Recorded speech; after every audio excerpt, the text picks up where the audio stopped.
죽기 직전 남편이 떨리는 손으로 남긴 말. 순자야, 미안하다. 절대 세 번째 봉투는 먼저 열지 마. 하지만 남편이 죽고 난 밤, 아내는 그 봉투 안에서 15년 간병보다 더 충격적인 남편의 비밀을 발견합니다. 순자는 올해 72입니다.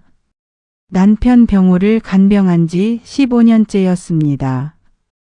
2010년 어느 겨울 아침 병호는 갑자기 쓰러졌습니다. 뇌졸중이었습니다. 오른쪽 몸이 마비되었고 말도 제대로 할 수 없게 되었습니다. 의사는 고개를 저었습니다. 회복은 어려울 겁니다. 요양원을 알아보시는 게. 하지만 순자는 남편을 집으로 데려왔습니다. 그날부터 순자의 삶은 완전히 바뀌었습니다. 새벽 5시면 일어나 남편의 기저귀를 갈고 몸을 닦아주고 욕창이 생기지 않도록 2시간마다 자세를 바꿔줬습니다. 죽처럼 갈아 만든 밥을 한 숟가락씩 떠먹이고 가래가 끓으면 밤새 등을 두드려줬습니다. 친구들은 모두 말렸습니다. 순자야, 그렇게까지 할 필요 있어? 너도 이제 나이가 있는데. 요양원 보내고 너라도 편하게 살아. 맞아. 자식들도 없는데 누가 너 챙겨줘. 내 몸부터 챙겨야지. 하지만 순자는 고개를 저었습니다. 저 사람은 내 젊음의 전부였어. 20살 때 만나 50년을 함께 살았잖아. 이제 와서 어떻게 혼자 두고 가? 친구들은 더 이상 말하지 못했습니다. 사실 순자와 병호에게는 자식이 없었습니다. 젊은 시절 아이를 간절히 원했지만 이루어지지 않았습니다. 처음엔 서로를 탓하기도 했습니다. 울기도 했습니다. 하지만 시간이 지나며 두 사람은 깨달았습니다. 서로가 있으면 충분하다는 것을. 병호는 작은 철물점을 운영했습니다. 크게 번 돈은 없었지만 성실하게 일했습니다. 순자는 집에서 바느질을 해서 생활비를 보탰습니다. 두 사람은 가난했지만 행복했습니다. 저녁이면 함께 텔레비전을 보며 웃었고 일요일이면 근처 산책로를 걸었습니다. 순자야, 우리 다음 생에도 부부하자. 다음 생엔 내가 남자로 태어날 거야. 그럼 당신이 날 좀 챙겨봐. 그렇게 농담하며 웃던 시절이 있었습니다. 하지만 병호가 쓰러진 후 모든 게 달라졌습니다. 순자는 친구들과의 약속도 끊었습니다. 여행도 취미 생활도 모두 포기했습니다. 오직 남편만 바라보며 15년을 살았습니다. 밤마다 순자는 생각했습니다. 언제까지 이렇게 살아야 할까? 나도 너무 지쳤어. 하지만 아침이 되면 다시 일어나 남편을 돌봤습니다. 그것이 순자가 할 수 있는 사랑의 방법이었습니다. 어느 날 저녁 병호의 눈에 눈물이 고였습니다. 말은 할 수 없었지만 순자는 알았습니다. 괜찮아요. 당신 때문에 힘든 거 아니에요. 우리 함께 있잖아요. 순자가 남편의 손을 꽉 잡았습니다. 병호는 천천히 고개를 끄덕였습니다. 그렇게 15년이 흘렀습니다. 2025년 가을 병호의 상태가 급격히 나빠졌습니다. 호흡이 가빠지고 식사도 거의 하지 못했습니다. 의사가 말했습니다. 이제 얼마 남지 않았습니다. 마음의 준비를 하셔야 할 것 같습니다. 순자는 눈물을 참으며 고개를 끄덕였습니다. 그날 밤 순자는 남편 옆에 앉아 옛날 이야기를 했습니다. 당신 기억나요? 우리 첫 데이트 날. 당신이 영화 보자고 해놓고 돈이 없어서 공원만 세 바퀴 돈 거. 순자는 웃으며 말했습니다. 그때 난 화났었는데 지금 생각하면 그게 제일 행복했던 것 같아요. 병호는 순자를 바라봤습니다. 눈빛이 흔들렸습니다. 우리 정말 행복했죠. 병호가 천천히 아주 천천히 고개를 끄덕였습니다. 그날도 순자는 평소처럼 하루를 시작했습니다. 새벽 5시 남편의 기저귀를 갈고 몸을 닦아줬습니다. 따뜻한 물수건으로 얼굴을 닦아주며 속상이었습니다. 오늘은 날씨가 좋네요. 창문 좀 열어놓을까요? 병호는 대답하지 못했지만 눈으로 답했습니다. 아침 8시 죽을 끓여 한 숟가락씩 떠먹였습니다. 예전보다 삼키는 것도 힘들어 보였습니다. 천천히 해요. 급하게 먹을 필요 없어요. 순자는 인내심을 가지고 기다렸습니다. 한 숟가락 먹이는데 10분이 걸렸습니다. 오후가 되자 병호의 호흡이 더 가빠졌습니다. 순자는 불안한 마음에 남편의 손을 꽉 잡았습니다. 괜찮아요. 제가 여기 있어요. 그때였습니다. 병호가 오랜만에 손을 움직였습니다. 떨리는 손으로 천천히 아주 천천히 순자의 손등을 쓰다듬었습니다. 순자는 깜짝 놀랐습니다. 병호는 몇 년 동안 손을 거의 움직이지 못했었습니다. 당신. 병호의 입술이 떨렸습니다. 무언가 말하려는 것 같았습니다. 순자는 얼굴을 가까이 가져갔습니다. 고맙다. 아주 작은 목소리였습니다. 거의 들리지 않을 정도로. 순자야. 순자의 눈에서 눈물이 쏟아졌습니다. 15년 만에 듣는 남편의 제대로 된 목소리였습니다. 아니에요. 제가 고마워요. 당신과 함께해서. 하지만 병호는 더 이상 말하지 못했습니다. 천천히 눈을 감았습니다. 여보? 여보. 순자가 남편을 흔들었지만 대답이 없었습니다. 그날 밤 10시 47분 병호는 조용히 숨을 거뒀습니다. 순자는 남편을 껴안고 한참을 울었습니다. 15년간 함께했던 시간이 주마등처럼 스쳐 지나갔습니다. 당신, 이제 편히 쉬어요. 이제 아프지 마요. 다음 날 장례식장 준비를 하던 순자는 침대 옆 서랍에서 흰 봉투 하나를 발견했습니다. 봉투에는 떨리는 글씨로 세 글자가 적혀 있었습니다. 순자에게. 순자는 떨리는 손으로 봉투를 열었습니다. 안에는 짧은 편지가 들어 있었습니다. 순자야. 이 편지를 읽고 있다면 난 이미 떠났을 거야. 15년 동안 날 돌봐줘서 고맙다. 미안하다. 너무 오래 붙잡아뒀다. 하지만 한 가지 비밀을 말해야겠다. 넌 내게 너무 소중한 사람이었어. 그래서 준비한 게 있다. 이 열쇠를 가지고 장례식장 사무실로 가봐. 거기 너를 위한 것들이 있어. 사랑한다, 순자야. 편지 아래에는 작은 열쇠 하나가 테이프로 붙어 있었습니다. 순자는 편지를 읽으며 바닥에 주저앉아 울었습니다. 당신, 대체 뭘 준비한 거예요? 장례식장으로 향하는 차 안에서 순자는 계속 생각했습니다. 남편이 무엇을 남겼을지 도무지 짐작이 가지 않았습니다. 장례식장에 도착하자 친척들이 모여 있었습니다. 오랜만에 보는 얼굴들이었습니다. 형수님, 오랜만입니다. 병호의 남동생 병수가 다가왔습니다.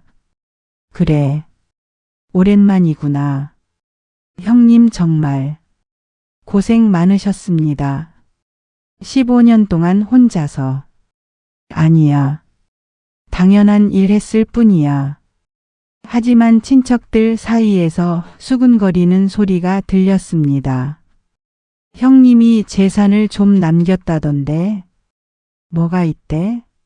철물점은 오래전에 닫았잖아. 글쎄 누가 그러던데 땅이 좀 있다던데.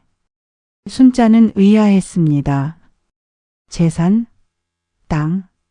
처음 듣는 이야기였습니다. 그들은 평생 가난하게 살았습니다. 남편이 그런 것을 가지고 있었을 리 없었습니다. 장례식을 준비하던 중 장례식장 직원이 순자를 조용히 불렀습니다. 어르신 고인께서 맡겨두신 물건이 있습니다. 물건?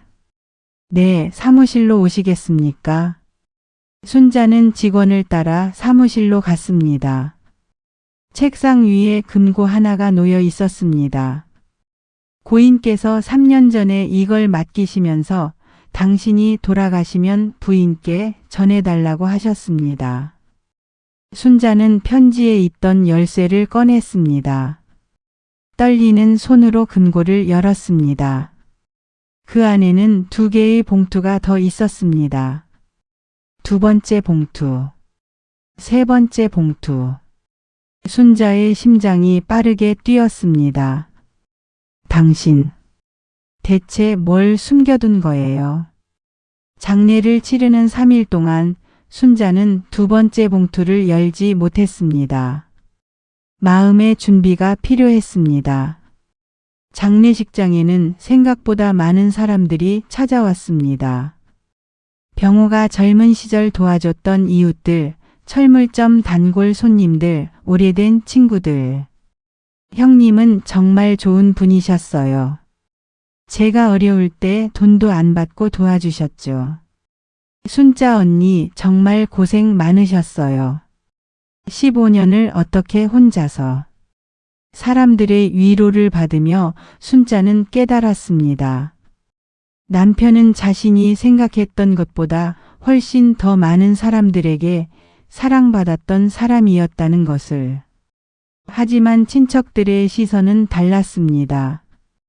특히 병호의 남동생 병수와 그의 아내 경희는 계속 수군거렸습니다. 형수님, 형님이 유언장 같은 거 남기신 게 있나요? 병수가 조심스럽게 물었습니다.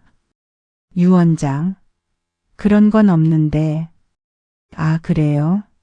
형님이 땅을 좀 가지고 계셨다는 얘기를 들어서요. 혹시 재산 정리는 하셨나 해서. 순자는 불편한 기색을 감추지 못했습니다. 당신들 장례도 끝나기 전에 그런 얘기를 하는 거야. 아니, 형수님 오해 마세요. 그냥 형수님 혼자 계시니까 도와드릴 게 있나 해서. 됐어, 내가 알아서 할게. 순자는 자리를 피했습니다. 가슴이 답답했습니다. 돈 얘기는 왜 하는 거야? 우린 평생 가난하게 살았는데. 장례를 마친 다음 날 저녁 텅 빈 집으로 돌아온 순자는 2번째 봉투를 꺼냈습니다. 봉투를 열자 또 다른 편지가 나왔습니다. 순자야, 이제 2번째 비밀을 알려줄 시간이야. 내가 쓰러진 후 15년 동안 난 아무것도 못하는 사람이 아니었어. 머릿속은 멀쩡했거든. 그래서 준비했어. 내가 혼자 남았을 때를 대비해서. 이 종이에 적힌 번호는 창고 비밀번호야. 주소 서울 성북구 이응이응동 47-3번지. 비밀번호 9047. 거기 가면 내가 너를 위해 모은 것들이 있어. 놀라지 마. 이건 전부 너를 위한 거야. 편지 아래에는 낡은 창고 열쇠와 주소가 적힌 쪽지가 있었습니다. 순자는 손이 떨렸습니다. 창고? 당신이 언제 창고를? 순자는 그 주소를 전혀 모르는 곳이었습니다. 다음 날 아침 순자는 택시를 타고 그 주소로 향했습니다. 재개발 지역 끝자락의 낡은 창고 단지였습니다. 47-3번지. 녹슨 철문 앞에 순자는 섰습니다. 비밀번호 9047을 누르자 문이 열렸습니다. 안으로 들어서는 순간 순자는 숨이 멎었습니다. 창고 안은 깔끔하게 정리되어 있었습니다. 수십 개의 상자들이 차곡차곡 쌓여 있었고 벽면에는 사진들이 가득 붙어 있었습니다.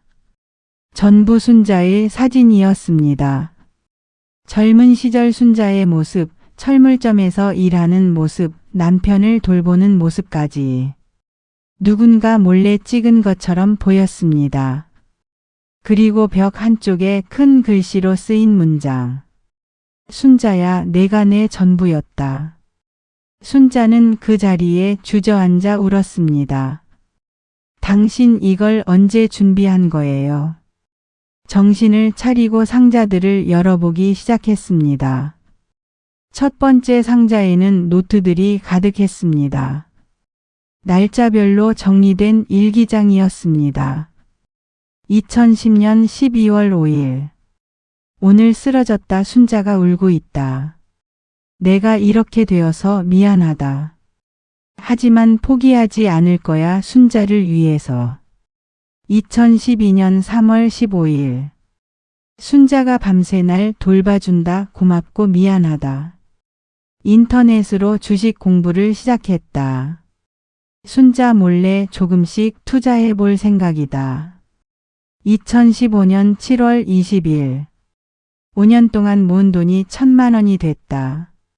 순자는 모른다. 내가 컴퓨터로 뭘 하는지.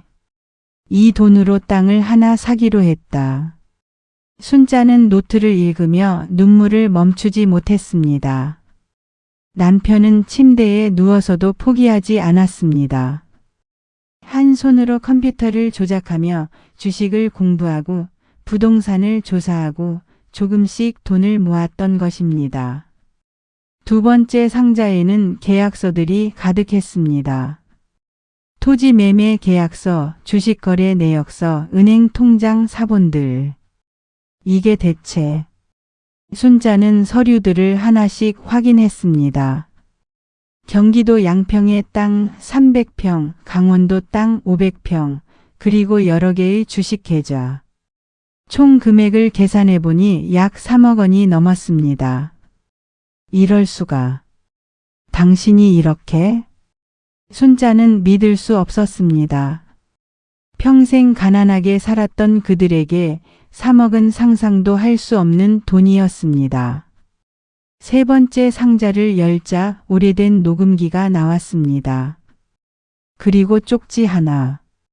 순자야, 이걸 들어봐. 내 마지막 목소리야. 순자는 떨리는 손으로 녹음기의 재생 버튼을 눌렀습니다. 지직거리는 소리 뒤로 남편의 목소리가 흘러나왔습니다. 쓰러지기 전에 건강했던 목소리가 아니라 힘겹게 말하는 떨리는 목소리였습니다. 순자야, 이 녹음을 듣고 있겠지. 순자의 눈에서 눈물이 쏟아졌습니다. 미안해, 이렇게 오래 걸렸어. 15년이나. 남편의 목소리는 자주 끊겼습니다. 숨을 고르는 소리가 들렸습니다. 너는 내가 아무것도 못하는 줄 알았지. 하지만 난 포기하지 않았어. 너를 위해서. 순자는 바닥에 주저앉아 녹음기를 꽉 껴안았습니다. 2010년에 쓰러진 후 난 생각했어. 내가 죽으면 순자는 어떻게 살지. 자식도 없는데 돈도 없는데. 남편의 목소리가 떨렸습니다. 그래서 결심했어. 이 침대에서 할 수 있는 일을 찾기로. 한 손은 움직이잖아. 머리는 멀쩡하잖아. 녹음에는 남편이 숨을 고르는 소리가 길게 이어졌습니다. 처음엔 인터넷을 배웠어. 순자 내가 장 보러 간 사이에. 유튜브로 주식 공부했어. 부동산도 공부했어. 매일 조금씩 공부하고 소액으로 투자했어. 내가 시장에서 번 돈 조금씩 빼서. 미안해. 순자는 고개를 저었습니다. 아니에요. 미안할 거 없어요. 5년 만에 1,000만 원 모았어. 그걸로 양평에 땅 샀어. 재개발 예정 지역이었거든. 3년 후에 값이 3배 올랐어. 남편의 목소리에 자랑스러움이 묻어났습니다. 그렇게 하나씩 모았어. 순자 너 혼자 두고 갈 수 없어서. 녹음기에서 흐느끼는 소리가 들렸습니다. 15년 동안 날 돌봐줘서 고마워. 내 젊음을 다 바쳤잖아. 이제 내 차례야. 이 돈으로 하고 싶은 거 해. 여행도 가고, 맛있는 것도 먹고, 친구들이랑 놀러도 다니고. 남편의 목소리가 점점 작아졌습니다. 그리고 3번째 봉투 아직 안 열었지? 그건 제일 중요한 거야. 꼭 열어봐. 다음 생에도 널 만나고 싶어. 녹음이 끝났습니다. 순자는 한참을 그 자리에서 울었습니다. 창고 안에는 순자의 흐느끼는 소리만 울려 퍼졌습니다. 1시간쯤 지났을까? 순자는 눈물을 닦고 일어났습니다. 당신 정말 바보예요. 혼자 이렇게 고생하고. 하지만 순자는 웃고 있었습니다. 슬픔 속에서도 따뜻한 미소였습니다. 고마워요. 정말 고마워요. 순자는 마지막 4번째 상자를 열었습니다. 그 안에는 두꺼운 갈색 봉투가 하나 있었습니다. 순자 명의 토지 소유권 증서. 순자는 봉투를 열었습니다. 안에는 토지 등기부등본이 들어 있었습니다. 소유자 김순자. 주소 경기도 가평군 홍북면 내덕리 산 127번지. 면적 1200평 약 4천이. 이게 내 이름으로? 순자는 믿을 수 없었습니다. 남편이 자기 명의가 아닌 순자 명의로 땅을 사두었던 것입니다. 등기부등본 뒤에 쪽지가 하나 더 있었습니다. 순자야. 이 땅은 가평호수 근처야. 경치가 정말 좋은 곳이야.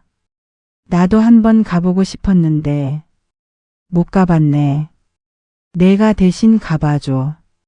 그리고 거기에 작은 집이라도 지어. 내가 좋아하는 꽃밭도 만들고 친구들 초대해서 차도 마시고 그렇게 남은 인생 행복하게 살아줘. 그게 내 마지막 소원이야. 순자는 다시 눈물을 흘렸습니다. 당신 어떻게 이런 생각을 다 했어요? 일주일 후 순자는 변호사를 만났습니다. 남편이 남긴 재산을 정리하기 위해서였습니다. 어르신 고인께서 정말 대단하신 분이셨습니다. 15년 동안 이렇게 체계적으로 재산을 불렸다는 게. 변호사는 감탄했습니다. 총 재산이 약 3억 5천만 원 정도 됩니다. 그리고 가평 토지는 현재 시세로 약 2억 원 정도 되고요. 그럼 전부 합쳐서 5억이 넘는다는 거예요. 네, 그렇습니다. 그리고 전부 어르신 명의로 되어 있습니다. 순자는 어안이 벙벙했습니다. 평생 가난하게 살았는데 갑자기 5억이라는 돈이 생긴 것입니다. 그런데 한 가지 문제가 있습니다. 변호사가 조심스럽게 말했습니다. 고인의 동생 되시는 분께서 연락이 왔습니다. 유산 상속에 대해 이의를 제기하시겠다고. 뭐라고요? 형제분이니 법적으로 일부 상속권이 있다고 주장하시더라고요. 순자는 화가 치밀었습니다. 그날 저녁 병수가 찾아왔습니다. 아내 경희와 함께였습니다. 형수님, 우리 얘기 좀 합시다. 무슨 얘기? 형님이 돈을 좀 남기셨다면서요. 그럼 우리한테도 나눠줘야 하는 거 아닙니까? 병수의 태도는 달라져 있었습니다. 형님은 우리 친형이에요. 법적으로 우리한테도 상속권이 있어요. 경희가 끼어들었습니다. 게다가 형수님도 이제 나이 드셨는데 그 많은 돈을 뭐에 쓰시게요. 우리는 애들 대학 보내야 하고 집도 사야 하고. 순자는 두 사람을 조용히 바라봤습니다. 당신들 부끄럽지도 않아. 네? 15년 동안 한 번도 찾아오지 않았잖아. 병우가 아플 때 누가 돌봤어? 나 혼자 다 했어. 그건 형수님이 우리 도움 안 받겠다고 하셔서. 거짓말하지 마. 내가 도와달라고 했을 때 당신들 뭐라고 했어? 요양원 보내라고 했잖아. 순자의 목소리가 떨렸습니다. 그 돈은 병우가 침대에 누워서도 날 위해 모은 거야. 한 푼 한 푼 고생해서 당신들이 가져갈 이유가 없어. 하지만 법적으로. 법대로 하자고? 좋아. 그럼 변호사 통해서 하자. 나도 끝까지 싸울 거야. 순자의 단호한 태도에 병수 부부는 할 말을 잃었습니다. 형수님이 그렇게 나오시면 우리도 어쩔 수 없습니다. 법적으로 대응하겠습니다. 두 사람은 화를 내며 나갔습니다. 문이 닫힌 후 순자는 한숨을 쉬었습니다. 당신 이럴 줄 알았어요. 사람들이 이렇게 변할 줄. 하지만 순자는 결심했습니다. 남편이 자신을 위해 남긴 것 절대 빼앗기지 않겠다고. CHAPTER 6 세 번째 봉투를 열다.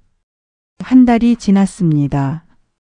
변호사를 통한 협상 끝에 병수 부부는 포기했습니다. 법적으로 순자가 전액 상속받을 권리가 있었기 때문입니다. 이제 순자는 마지막 봉투를 열 차례였습니다. 세 번째 봉투 마이너스 제일 마지막에 열어보세요.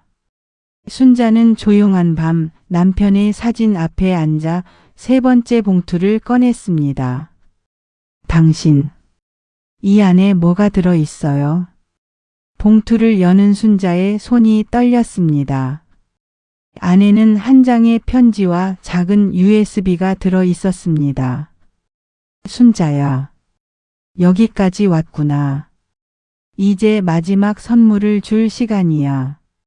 이 USB에는 내가 15년 동안 찍은 영상들이 담겨 있어. 너는 몰랐겠지만 침대 옆에 작은 카메라를 숨겨뒀었어.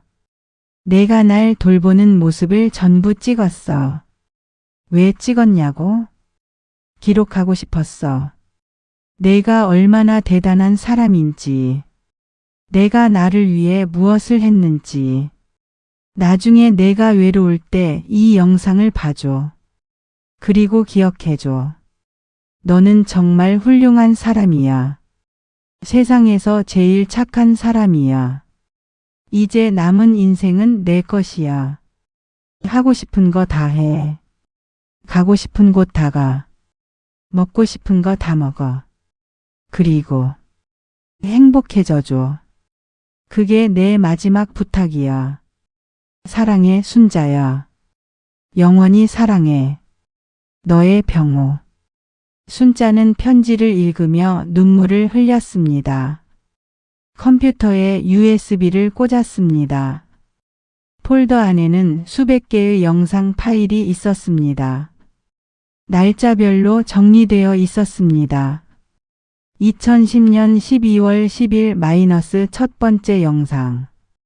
2011년 1월 5일 마이너스 순자가 내 손을 잡아주다. 2012년 3월 15일 마이너스 순자의 생일. 순자는 첫 번째 영상을 재생했습니다. 화면에는 침대에 누운 남편과 그를 돌보는 자신의 모습이 나왔습니다. 여보, 오늘 날씨 좋네요.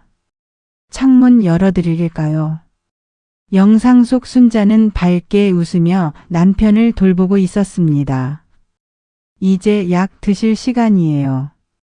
자, 물 한 모금 드세요. 순자는 영상을 보며 울었습니다. 자신이 15년 동안 어떻게 살았는지 비로소 객관적으로 보게 되었습니다. 다른 영상들도 하나씩 열어봤습니다. 2015년 6월 20일 순자가 밤새 나를 돌보다. 영상 속에서 순자는 새벽 3시에 일어나 남편의 기저귀를 갈고 욕창 연고를 바르고 가래를 빼주고 있었습니다. 괜찮아요. 제가 여기 있잖아요. 아프지 마요. 그리고 화면 한쪽에 남편이 컴퓨터로 타이핑한 자막이 떴습니다. 순자야, 고마워. 미안해. 사랑해. 순자는 화면을 보며 계속 울었습니다. 마지막 영상은 남편이 돌아가기 며칠 전에 찍힌 것이었습니다. 2025년 10월 28일 마지막 영상. 화면에는 순자가 남편의 손을 잡고 옛날 이야기를 하는 모습이 나왔습니다. 우리 정말 행복했죠. 그리고 화면에 마지막 자막이 떴습니다. 순자야, 나 이제 곧 떠날 것 같아. 무섭지는 않아. 너와 함께한 시간이 있었으니까. 고마웠어. 사랑했어. 행복했어. 이제 내 차례야. 행복해져줘. 부탁이야. 영상이 끝났습니다. 순자는 한참을 그 자리에 앉아 있었습니다. 눈물은 이미 다 흘린 것 같았습니다. 당신, 정말 바보예요. 마지막까지 저 걱정만 하고. 하지만 순자는 미소 지었습니다. 알았어요. 당신 말대로 할게요. 이제 내 인생을 살아볼게요. 일주일 후 순자는 가평으로 향했습니다. 남편이 남긴 그 땅을 보러 가기 위해서였습니다. 친구 영숙이 함께였습니다. 순자야, 정말 집 지을 거야? 응. 작은 집이라도 지어서 친구들이랑 차 마시며 살고 싶어. 와, 좋겠다.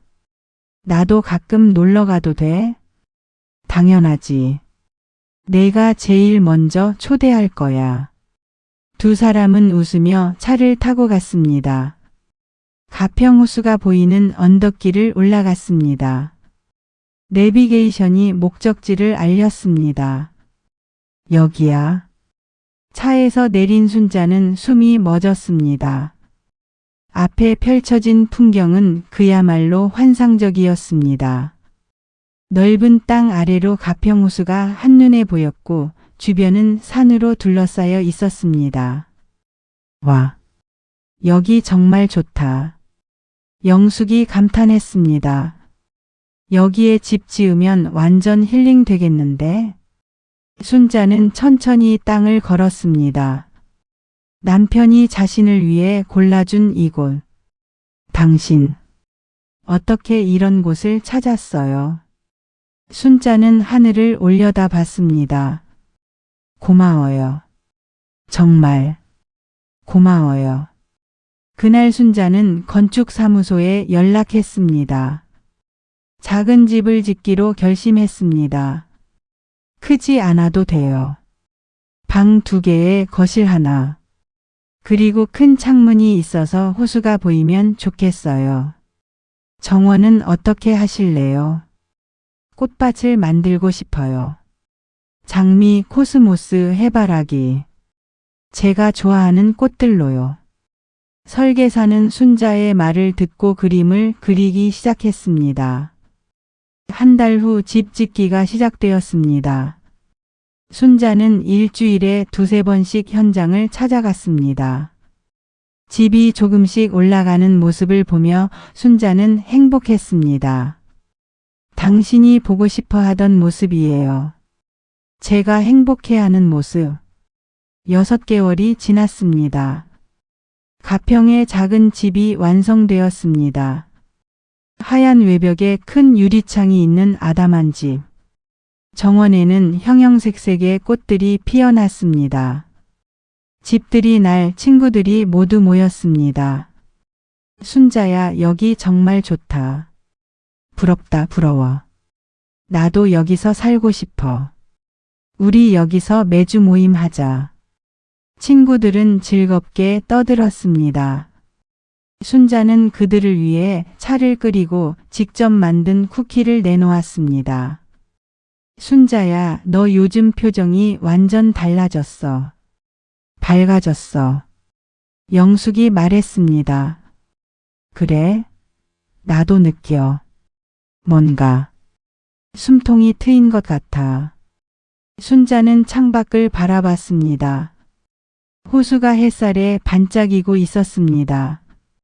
친구들이 돌아간 후 순자는 혼자 정원을 거닐었습니다. 석양이 지고 있었습니다.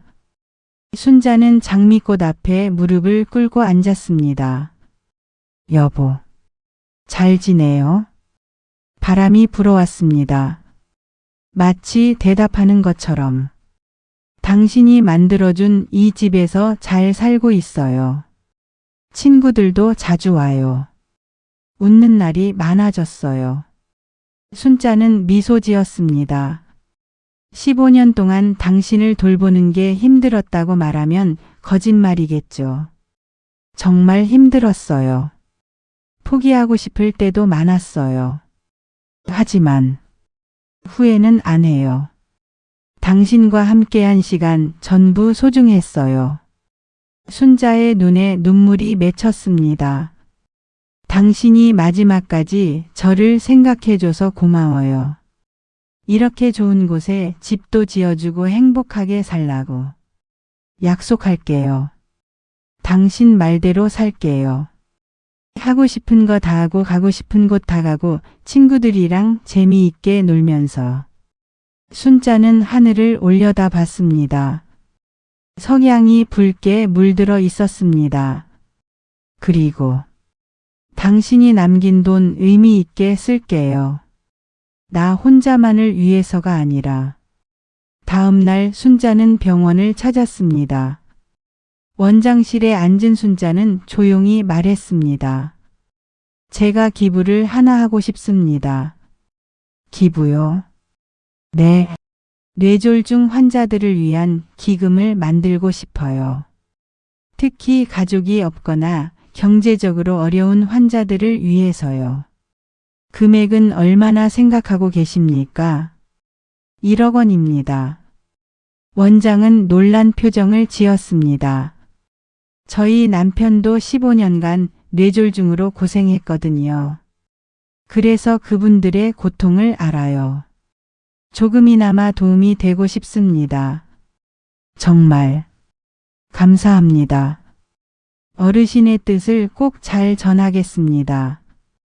병원을 나오며 순자는 가슴이 뿌듯했습니다. 당신도 좋아하시겠죠? 이렇게 쓰는 거. 그날 오후 순자는 또 다른 곳을 찾았습니다. 요양원이었습니다. 원장님, 저희 남편이 생전에 이곳을 추천받았었거든요. 다행히 집에서 돌볼 수 있었지만. 네, 말씀하세요. 이곳에서 가족이 없는 어르신들을 위해 후원을 하고 싶습니다. 매달 500만 원씩요. 정말입니까? 감사합니다. 순자는 미소 지었습니다. 조건이 있어요. 후원자 이름은 제 남편 이름으로 해주세요. 김병호. 알겠습니다. 고인의 뜻을 기리겠습니다. 집으로 돌아온 순자는 남편의 사진 앞에 앉았습니다. 당신, 이렇게 쓰는 게 맞죠? 우리만 행복하는 게 아니라 다른 사람들도 행복하게 만드는 거. 사진 속 남편은 여전히 환하게 웃고 있었습니다. 며칠 후 순자는 친구들과 함께 여행을 떠났습니다. 제주도였습니다. 순자야, 우리 언제 제주도 와봤어? 한 30년 만이지. 그러게. 그때 우리 얼마나 젊었어. 비행기에서 내려다본 바다는 너무나 아름다웠습니다. 순자는 창밖을 보며 생각했습니다. 당신, 저 바다 한번 보고 싶다고 했었죠. 제가 대신 보고 있어요. 제주도에서의 3일은 즐거웠습니다. 친구들과 함께 맛있는 것도 먹고 해변도 걷고 사진도 많이 찍었습니다. 순자야, 너 정말 행복해 보여. 영숙이 말했습니다. 응. 나도 그래. 오랜만에 이렇게 마음 편하게 웃어보는 것 같아. 여행에서 돌아온 순자는 새로운 취미를 시작했습니다. 그림 그리기였습니다. 동네 문화센터에서 하는 수채화 강좌에 등록했습니다. 어르신 처음 그려보시는 거예요. 네, 젊었을 때 해보고 싶었는데 기회가 없었어요. 좋습니다. 천천히 배워보세요. 순자는 캔버스 앞에 앉아 붓을 들었습니다. 처음 그린 그림은 가평호수였습니다. 서툴렀지만 행복했습니다. 이렇게 내가 하고 싶은 걸 하는 게 얼마만인지. 수업이 끝난 후 순자는 완성한 그림을 집에 가져왔습니다. 남편의 사진 옆에 걸어두었습니다. 당신 제 그림 어때요? 서툴죠? 하지만 저 정말 즐거웠어요. 방은 조용했지만 순자는 남편이 대답하는 것 같았습니다. 잘했어, 순자야. 앞으로도 계속해. 가을이 깊어갔습니다. 가평집 정원에 코스모스가 만개했습니다. 순자는 매주 그곳에서 친구들을 초대했습니다. 차를 마시고 수다를 떨고 함께 웃었습니다. 어느 날 병수가 찾아왔습니다. 순자를 만난 지 6개월 만이었습니다. 형수님, 찾아뵙게 되어 죄송합니다. 병수는 고개를 숙였습니다. 그때 제가 너무 욕심이 앞섰습니다. 형님이 남긴 것은 당연히 형수님 거예요. 제가 잘못했습니다. 순자는 병수를 바라봤습니다. 알아. 사람이 돈 앞에서 약해지는 거. 정말 죄송합니다. 됐어. 과거는 과거야. 이제 와서 뭐 어쩌겠어. 순자는 부엌으로 가서 차를 끓였습니다. 그런데 병수야, 너희 애들 대학 잘 다니고 있어? 네, 덕분에요. 나 혼자 쓰기엔 돈이 너무 많더라. 조카들 등록금이랑 생활비 좀 보태줄게. 네? 형수님. 조건이 있어. 1년에 한 번씩은 형 산소에 같이 가자. 그리고 명절 때 연락하고. 병수의 눈에 눈물이 고였습니다. 감사합니다. 정말 감사합니다. 병수가 돌아간 후 순자는 남편 사진을 바라봤습니다. 당신, 제가 너무 약한가요? 그래도 가족이잖아요. 당신 동생인데. 사진 속 남편은 미소 짓고 있었습니다. 1년이 흘렀습니다. 순자는 이제 완전히 새로운 사람이 되었습니다. 매일 아침 정원을 가꾸고 그림을 그리고 친구들과 시간을 보냈습니다. 가끔 외로울 때도 있었지만 그럴 때면 남편이 남긴 영상을 봤습니다. 당신, 저 잘 살고 있어요. 행복해요. 어느 봄날 순자는 병원에서 전화를 받았습니다. 어르신께서 기부하신 기금으로 한 환자분이 수술을 받게 되었습니다. 정말 감사드립니다. 그래요. 잘 됐네요. 전화를 끊은 순자는 가슴이 벅찼습니다. 당신이 남긴 돈이 누군가의 생명을 살렸어요. 그날 저녁 순자는 정원에 앉아 일기를 썼습니다. 남편이 세상을 떠난 후 시작한 습관이었습니다. 2026년 4월 15일. 오늘도 좋은 하루였어요, 여보. 친구들이랑 등산 갔다가 산나물도 캤어요.